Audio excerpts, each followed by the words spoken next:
Hi, this is Jay Sykes. Today I'll be talking about how to maximize resale value in watches. This is part 2.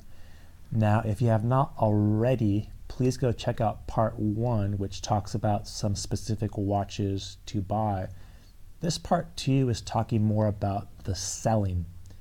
Let's say you've picked the correct watch with a good resale value, and now you're ready to cash out. Here are some tips. So generally speaking, overall, this applies to selling any watch. Take good pictures, a detailed, honest description, point out any blemishes, talk about accuracy, give measurements.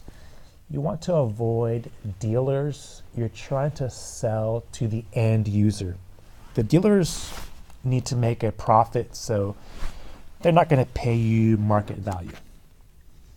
Okay, so vis-a-vis, if you're going to sell a watch person to person, face to face, here's some tips. Number 1, security is paramount. This is okay for entry-level watches, maybe 1,000 or less, but ultimately you decide how much money you feel comfortable meeting someone face to face. Please be very safe, and it's okay to take a friend along with you. I think it's prudent. Now, I've sold a watch on Craigslist. I sold an Oris for $700, and for me, I was okay with meeting that person in a public area in the middle of a day. He brought his wife, I brought my friend. We spoke on the phone. He had an online forum ID. He was active in the forums, and so I was able to vet him, and I felt okay meeting him for the face-to-face transaction. That may not be okay for everyone, and it's all to your comfort level. Now, forums are okay for a bigger city. If you're in a small city, you're not going to find as many people. That's just the reality. And it's hard to meet face-to-face because they may be far away. Anyway, look at the person's profile, their online reputation. Hopefully they've bought from other forum members, and hopefully they have some references.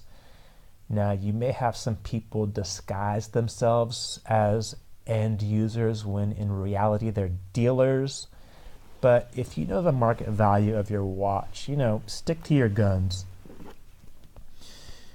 Cash only. Please verify currency. If going face to face, don't take a personal check.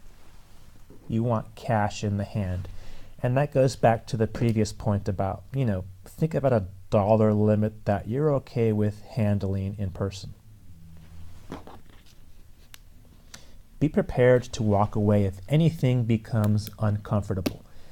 Now, if someone is going to meet you for a watch transaction, they are bringing cash, you're bringing a watch. They should appreciate the fact that you want to be cautious, and they should not pressure you, and they should respect your right to take things slowly and cautiously. You shouldn't feel rushed. Now, let's say, you know what, Jay, I have a Rolex Submariner. I want cash for it, but I don't feel comfortable. Okay, fine, go walk into a store. You're not going to get market value, but it's going to be a safe transaction. So, you're not going to get good resale value because they need to make a profit, but there is less of a security hassle and less of a risk. Now, let's say you're selling online. Have a positive online reputation before you buy the watch. The reason being, let's say you have a watch today you want to sell. It's kind of too late to establish your online presence. You need to have been active in forums, active in eBay. Hopefully you've maybe bought or sold some less expensive pieces before. someone can give you a reference. Don't expect to sell an expensive piece and get a good price for it if it's the first time you sold a watch. People are not going to trust you. Now on eBay, if you're a new member and don't have any feedback, you're not going to get maximum value for your watch. Let's say you have no online presence or reputation, and you don't feel comfortable selling a watch to a stranger off the street, then yeah, you may have to go to number 5 and just take the monetary hit. But we're talking about maximizing resale. So plan ahead. Even if you have not bought or sold, be active in forums.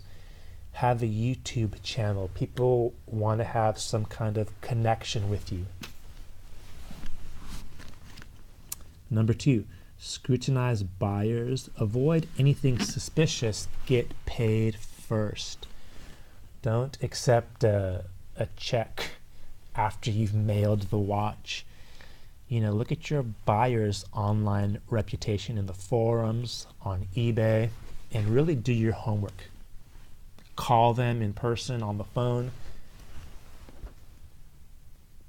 Number 3, eBay is biased towards buyers. You're going to have fees. Now, if you're an honest person, you sell a watch, you mail it, then the person receives it may not be so honest. They may claim, well, I opened an empty box, and they may file a complaint with eBay, PayPal, or their credit card.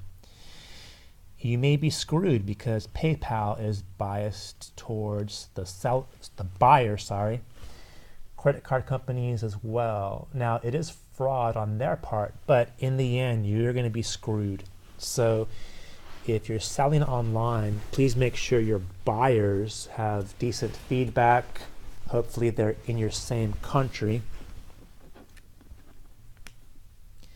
Number 4, more popular brands and watches equal more tricksters. It's kind of a funny dilemma.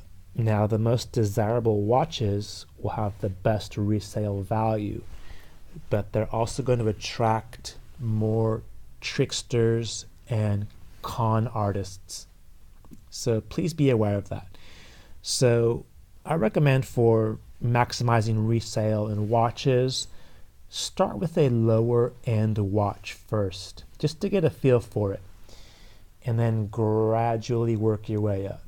Don't try to sell a Rolex today if this is your first time selling a watch online or in person. You're not going to get the true market value, and you're going to find there are some hassles that are associated with that. If you have any questions or comments, please feel free to let me know. This is Jay Sykes, hoping you have a nice day, if possible. Bye.